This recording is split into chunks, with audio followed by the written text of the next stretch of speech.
Yes, hi guys, how you. तो continue करते हैं आगे। Today is the second day, second lecture for foreign exchange.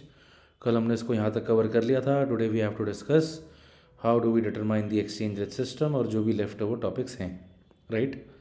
तो शुरुआत करेंगे सबसे पहले हम फ्लेक्सिबल एक्सचेंज रेट सिस्टम के साथ।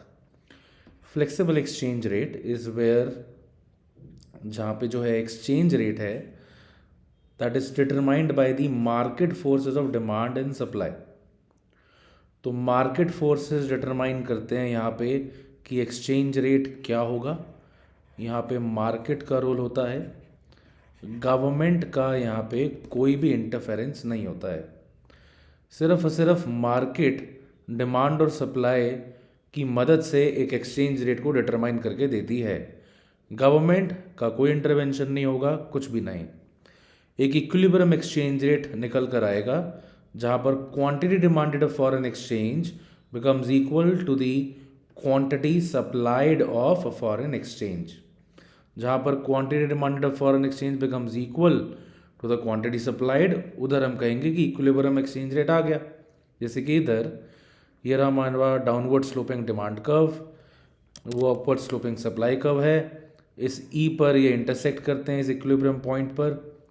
ये मेरा हो गया equilibrium exchange rate O R, और ये इक्विलिब्रियम क्वांटिटी हो गई ओ क्यू, राइट। तो इस ओ आर को मैं कहूँगा इक्विलिब्रियम एक्सचेंज रेट, क्योंकि यहाँ पर quantity demanded of foreign exchange becomes equals to the quantity supplied of foreign exchange. अब हर समय तो देखो इक्विलिब्रियम रहेगा नहीं, इक्विलिब्रियम डिस्टर्ब भी हो सकता है। तो इक्विलिब्रियम एडजस्टमेंट मैकेनिज्म कैसे काम करेगा? If the exchange rate rises to let's say OR1, ये मैं नाम दे रहा हूँ इसको OR1। तो अगर इक्विलिब्रियम एक्सचेंज रेट डिस्टर्ब हो जाता है मेरा OR से OR1 पे, अब OR1 पे क्या सिचुएशन है? At OR1 what is the situation? ये है डिमांड, ये है सप्लाई। तो एक एक्सेस सप्लाई का सिचुएशन क्रिएट हो रहा है। So at OR1 we have a situation of excess supply. किस चीज़ का?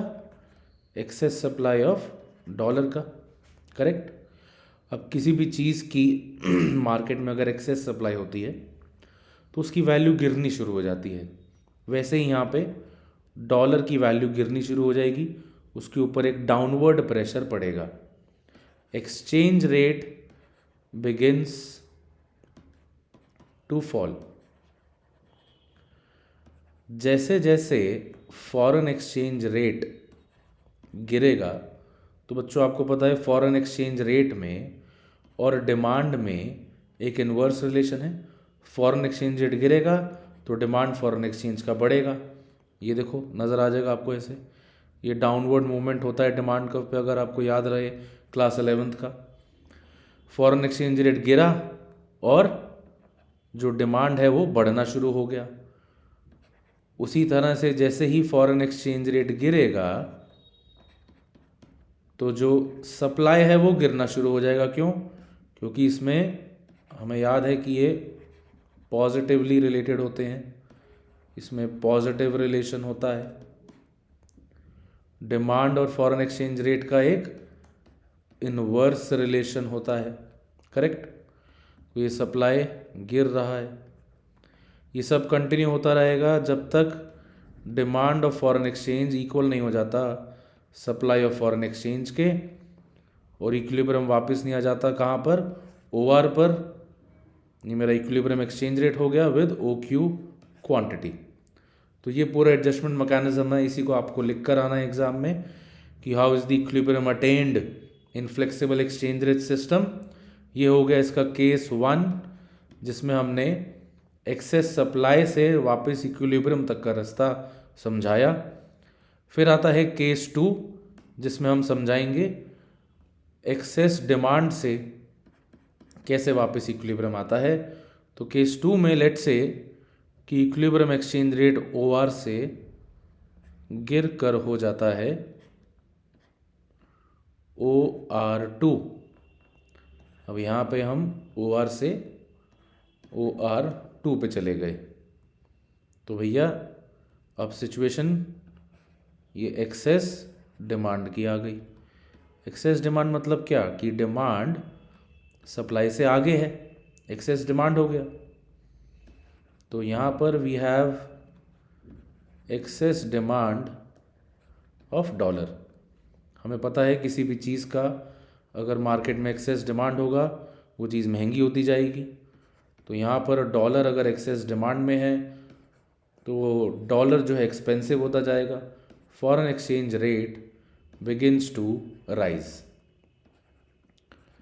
जैसे जैसे फॉरेन एक्सचेंज रेट बढ़ेगा वैसे वैसे डिमांड गिरेगा, क्योंकि इनवर्स रिलेशन है। ये चीज़ पता है आपको, ये फॉरेन एक्सचेंज रेट बढ़ रहा है और ग्रेजुअली जो डिमांड है वो गिर रहा है।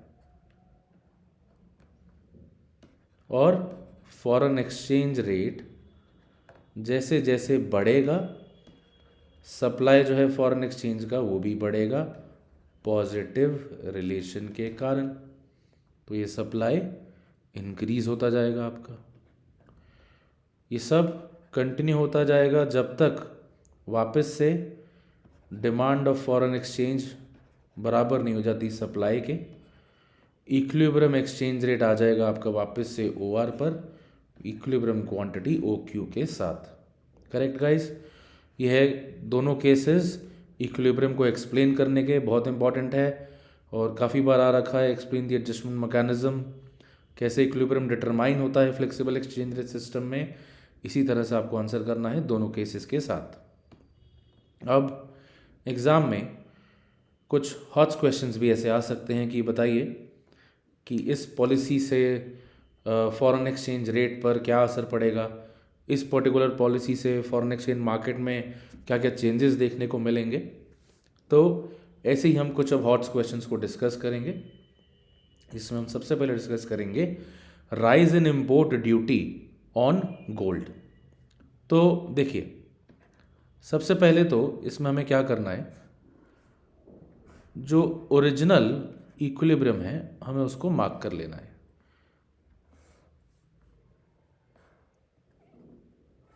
ये मेरा downward sloping demand curve, upward sloping supply curve, ये रहा इक्विलिब्रियम, ये equilibrium exchange rate, equilibrium quantity. Correct? अब सबसे पहले जब मैं आंसर राइटिंग कर रहा हूँ इसकी, तो मैं बताऊंगा कि ओरिजिनली क्या सिचुएशन है। तो मैंने बता दिया कि originally the equilibrium exchange rate is determined at OR where the demand of foreign exchange is equal to the supply of foreign exchange। ये मैंने ओरिजिनल सिचुएशन पहले पॉइंट में समझा दी डायग्राम के साथ। फिर हम बताएंगे कि इस पॉलिसी से असर क्या होगा। अब जब गवर्नमेंट ने गोल्ड के ऊपर इंपोर्ट ड्यूटी लगा दी तो गोल्ड को इंपोर्ट करना महंगा हो जाएगा। तो हम लिखेंगे इस पॉलिसी के बारे में कि भैया with increase in import duty on gold it becomes expensive to import gold. Correct? अब जब गोल्ड का इंपोर्ट महंगा हो जाएगा तो हम इंपोर्ट कम करेंगे, इंपोर्ट्स हमारे गिर जाएंगे। हमें पता है कि import is a reason for demand of foreign exchange. कल की क्लास में हमने करा था reasons for demand of foreign exchange, उसमें इंपोर्ट एक रीजन था। तो अगर मैं इंपोर्ट कम कर रहा हूं तो मेरा जो फॉरेन एक्सचेंज का डिमांड है वो भी कम हो जाएगा।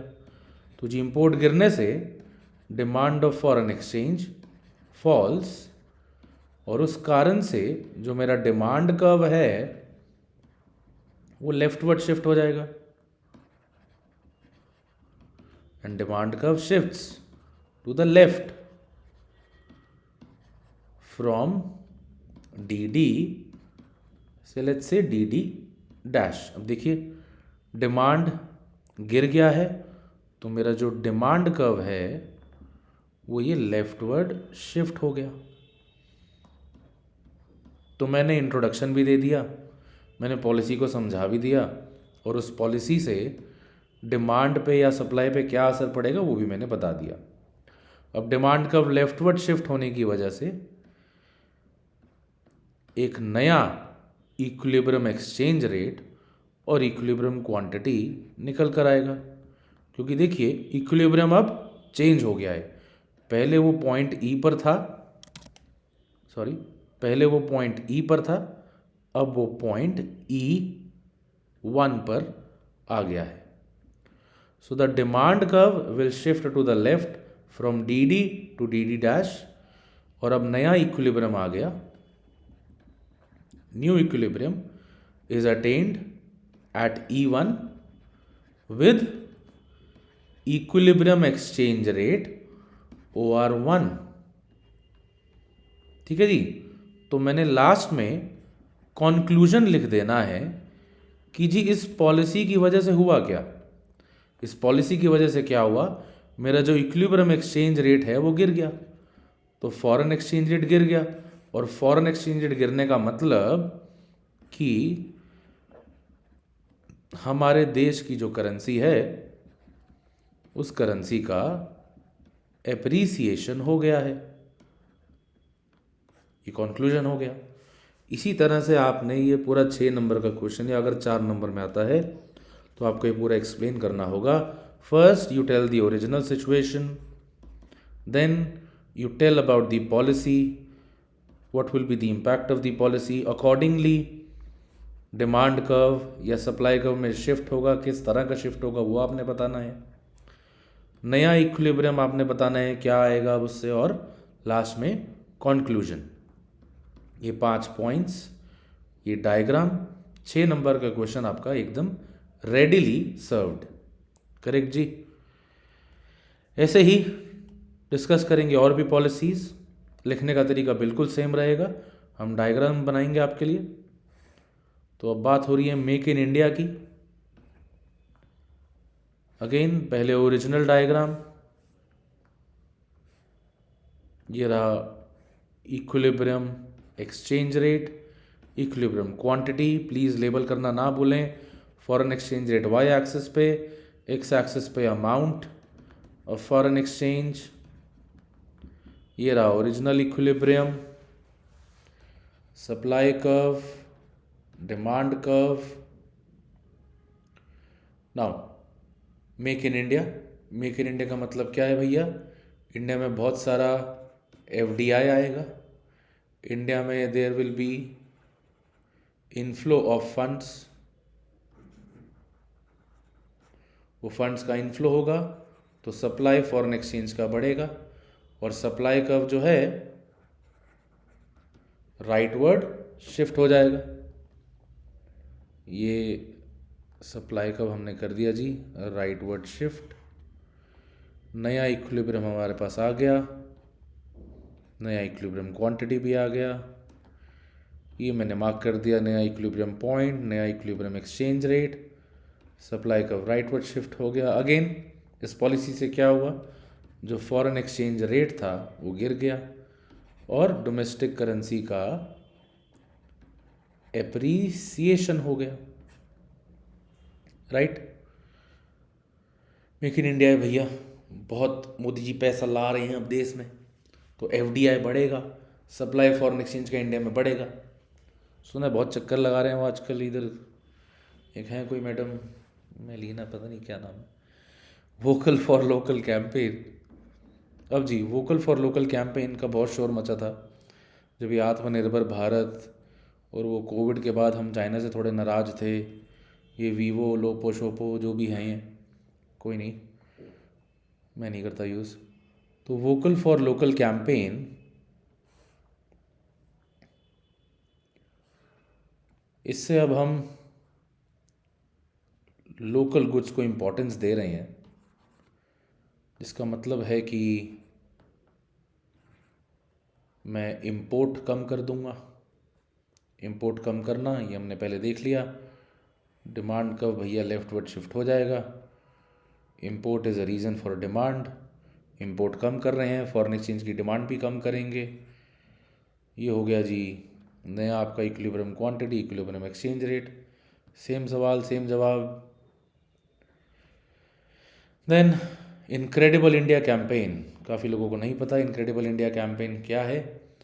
Incredible India campaign basically is for promoting tourism in India. तो इनक्रेडिबल इंडिया कैंपेन में हम बात करते हैं कि इंडिया में टूरिज़्म को बढ़ाया जाए, और अतिथि देवो भव ये सब इससे अटैच्ड हैं campaigns.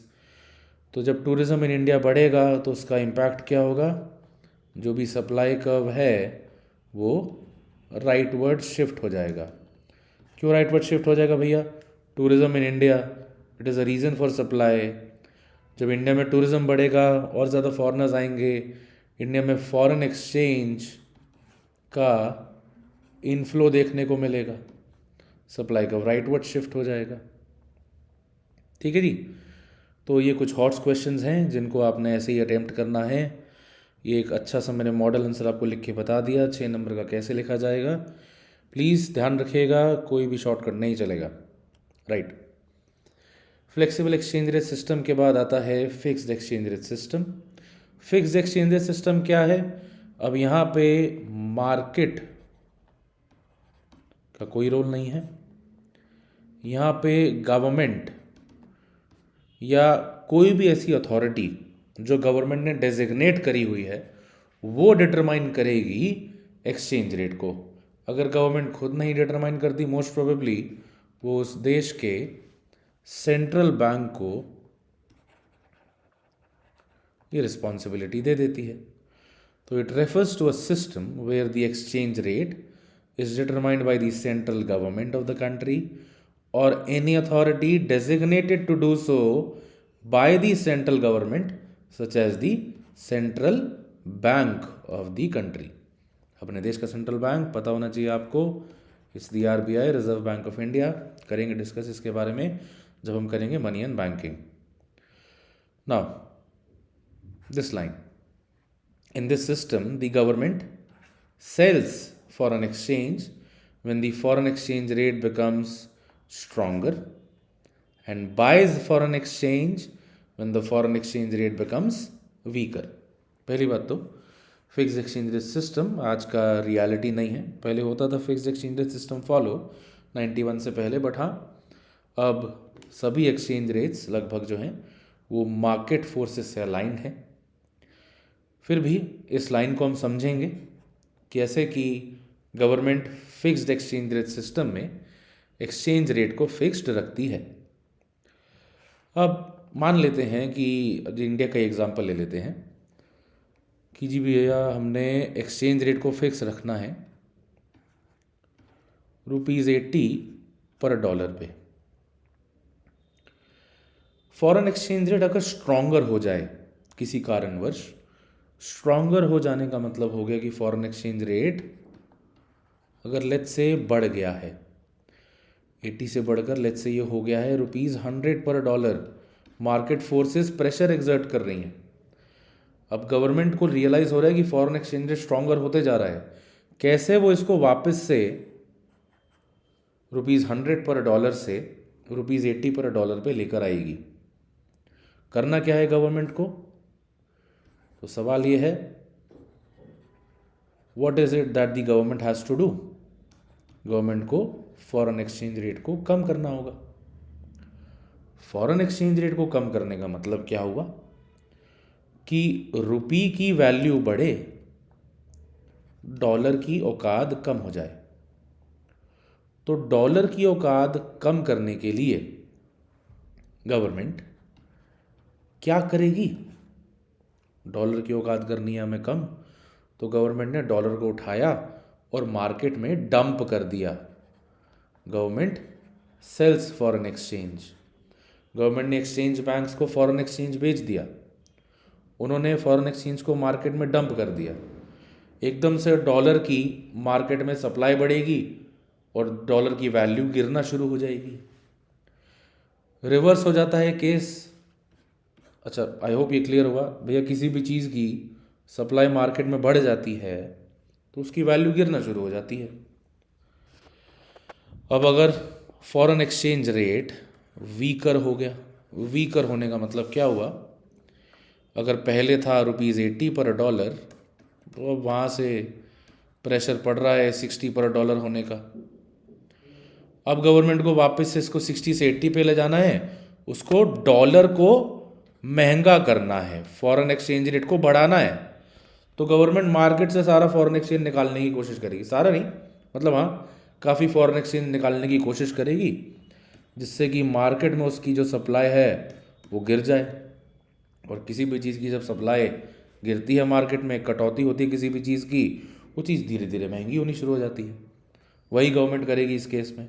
If the foreign exchange rate becomes weaker, what the government will do is it will buy foreign exchange from the market, जिससे मार्केट में उस फॉरेन एक्सचेंज की सप्लाई गिरेगी। जब डॉलर की सप्लाई मार्केट में कम होएगी, डॉलर अपने आप महंगा होना शुरू हो जाएगा। डॉलर महंगा होगा तो मतलब कि फॉरेन एक्सचेंज रेट धीरे धीरे बढ़ना शुरू हो जाएगा। करेक्ट? ये है इन दो लाइनों का मतलब। ये जो ग्रीन बॉक्स में आपको नज़र आ रहा है काफ़ी इंपॉर्टेंट है, काफ़ी कंफ्यूजिंग रहता है बच्चों के लिए समझना ही है। I hope I made it clear to you guys. अब जी ये टर्म आता है हमारे पास करेंसी डीवैल्यूएशन।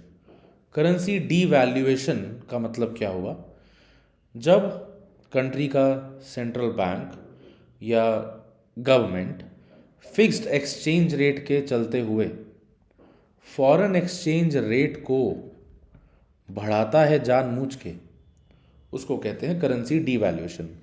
करेंसी डीवैल्यूएशन मतलब सिंपल शब्दों में, फॉरेन एक्सचेंज रेट जब बढ़ता है फिक्स्ड एक्सचेंज रेट सिस्टम के अंडर, उसको हम करेंसी डीवैल्यूएशन कहते हैं।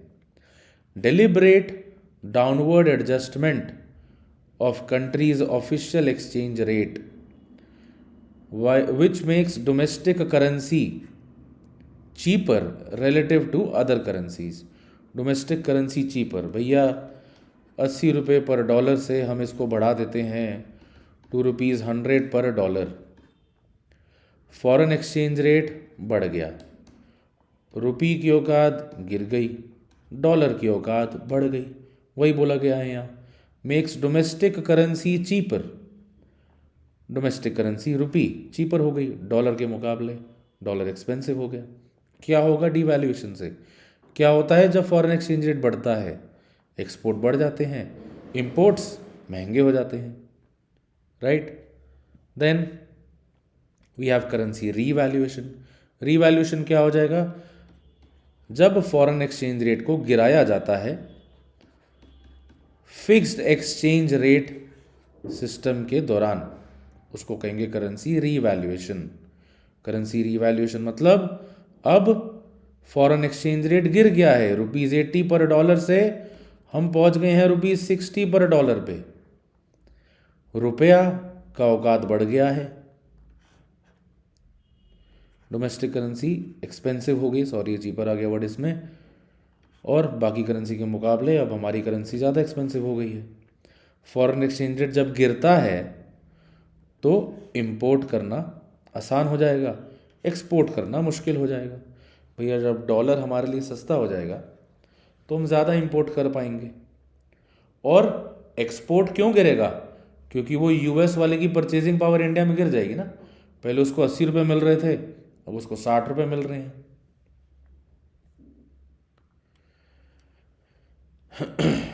तो जी डीवैल्यूएशन और रीवैल्यूएशन के बाद फ़र्क जानेंगे। डीवैल्यूएशन और डेप्रीसिएशन में कोई फ़र्क नहीं है जी, बस सिस्टम का फ़र्क है। डीवैल्यूएशन होता है फिक्स्ड एक्सचेंज रेट में, डेप्रीसिएशन होता है फ्लेक्सिबल एक्सचेंज रेट में। डीवैल्यूएशन होता है गवर्नमेंट के डिसीजन के द्वारा, depreciation is because of the market forces of demand and supply. और ये फर्स्ट पॉइंट में definition, devaluation which is when the exchange rate is officially lowered under fixed exchange rate system। Depreciation when the value of currency falls as compare to other currencies with the market forces, वो depreciation होगा। याद रखना आपने, devaluation और depreciation दोनों में foreign exchange rate बढ़ता है। बस फर्क ये है, डिवैल्यूएशन में होता है वो फिक्स्ड एक्सचेंज रेट की वजह से, डेप्रीसिएशन मतलब हम flexible exchange rate system follow कर रहे हैं। सिमिलरली एप्रीसिएशन और रीवैल्यूएशन में भी यही फर्क है। एप्रीसिएशन होता है फॉरेन एक्सचेंज रेट का गिरना, रीवैल्यूएशन भी होता है फॉरेन एक्सचेंज रेट का गिरना। लेकिन एप्रीसिएशन वर्ड का इस्तेमाल हम तब करेंगे जब फ्लेक्सिबल एक्सचेंज रेट की बात हो रही है। रीवैल्यूएशन वर्ड का हम इस्तेमाल करेंगे जब फिक्स्ड एक्सचेंज रेट सिस्टम की बात हो रही है। एप्रीसिएशन होता है ड्यू टू मार्केट फोर्सेस और ये होता है due to government order. Appreciation मतलब increase in the value of domestic currency, increase in foreign exchange rate नहीं, increase in value of domestic currency. Domestic currency की औकात कब बढ़ेगी? जब फॉरेन एक्सचेंज रेट गिरेगा। करेक्ट। रीवैल्यूएशन मतलब rise in the value of domestic currency, लेकिन government के द्वारा। आगे जी, ये रिलेटिवली नया एडिशन है सिलेबस में। Exchange rate system, fixed exchange rate और फ्लेक्सिबल एक्सचेंज रेट के आपको मेरिट्स और डीमेरिट्स पता होने चाहिए। दो दो या तीन तीन याद कर लेना बच्चों, इससे ज़्यादा की ज़रूरत नहीं है। फिक्स्ड एक्सचेंज रेट सिस्टम का फ़ायदा क्या है?